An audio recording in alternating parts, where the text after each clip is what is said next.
मुफ्त बिजली, 500 में सिलेंडर, पुरानी पेंशन, ये सब अगर मिल भी जाएं तो क्या है अगर बेटे बेटियां रोजगार के लिए तरसते रह जाएं।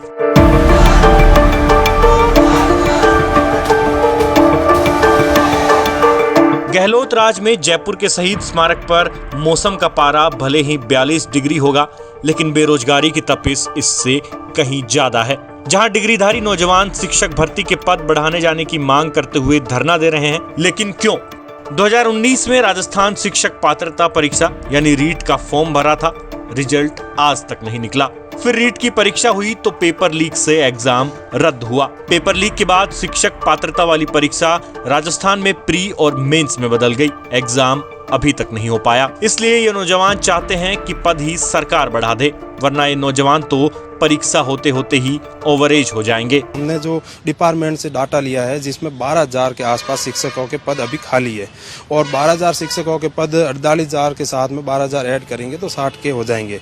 और यूँ कि ये भर्ती काफ़ी समय से 2-3 बार रद्द हो गई और उसके बाद में पेपर लीक हो गया और उसके बाद में ऐसे करते 5 साल से ये रनिंग है।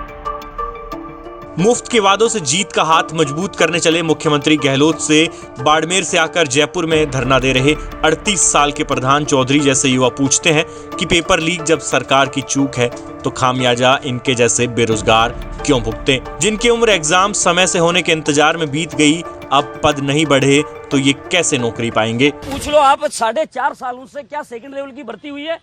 नहीं हुई है, एक भी भर्ती नहीं हुई है।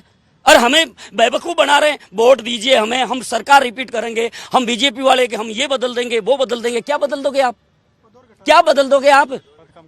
कौन हमें तसल्ली देगा? आने वाली पीढ़ी इनको कोसेगी। राजस्थान के ये बेरोजगार फॉर्म भरते भरते थक गए हैं, परीक्षा देते देते थक गए हैं।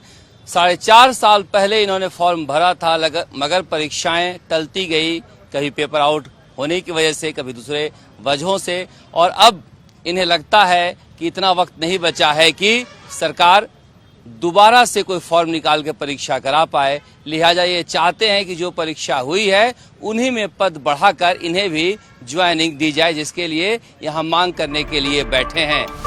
राजस्थान वो राज्य है जो पूरे देश में बेरोजगारी दर में टॉप 5 में आता है। बेरोजगारी के मामलों में पिछड़ता नहीं है। जहां अब हालात ये हैं कि मुफ्त वाली स्कीम लॉन्च करके जब जीत का डिजाइन तय करने मुख्यमंत्री निकले हैं तो बेरोजगारी पर हकीकत के आंसुओं से सामना हो रहा है। महिलाओं का मान दो, सम्मान दो। हम गौर के कह रहे हैं हमारा करने का विभाग ऐसा है जिसको परमानेंट के 2018 में जब वादा किया था इन्होंने हमसे, जब वादा नहीं किया 2018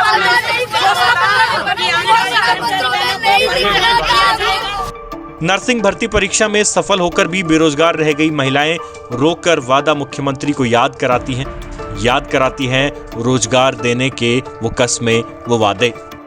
मेरे सर पे रख के आपने कसम खाई थी सब लड़कियों के साथ में सर। नहीं कॉलेज नहीं सर, नहीं सर, पद्माराम जी के बेटे की शादी समारोह में आए थे यहीं नहीं सर, कसम मैं कभी खाता ही नहीं। सर पे हाथ रखा था आपने, कहा कसम कभी नहीं खाता हूँ। सर पे हाथ रखा सर, आपने बोला था कि मेरी भर्ती निकाली हुई मैं पूरी करूंगा। और आप पद्माराम जी के बेटे की शादी में आए तब भी आप, मैंने कहा सर आप पहली बार भी याद रखे गए, अब भी याद रखे गए।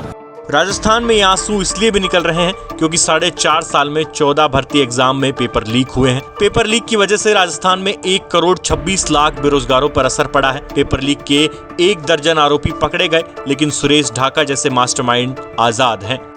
अब ईडी ने एक साथ 28 जगहों पर 7 संदिग्धों के यहाँ छापे की कार्रवाई कर रही है।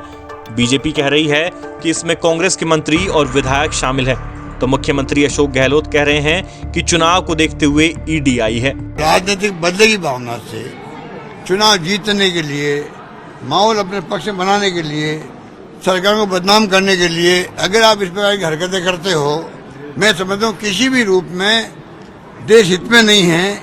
वो 2-3 मंत्री जिसमें थोड़ी बहुत संभावना, थोड़ा सुई डोटासरा की तरफ भी घूमती है, तो बौखलाएंगे ही, बहाना बनाएंगे ही, पर बौखलाने से इनका पीछा नहीं छूटने वाला। ईडी इनको छोड़ेगी नहीं। चुनौती अभी बाकी है। गुरुवार से बेरोजगार सम्मेलन बुलाया जा रहा है। पायलट भी पेपर लीक का मुद्दा छोड़ने वाले नहीं है। प्रदर्शन करते बेरोजगार और आंसू बहाते बेरोजगार क्या चुनाव का मुद्दा बनेंगे? शायद रोजगार तय समय में देने का कोई फॉर्मूला नहीं है, तभी तो सेल लगाकर मुफ्त के वादों से सत्ता हासिल करने का सपना चल रहा है। राजस्थान तक के लिए जयपुर से शरद कुमार की रिपोर्ट।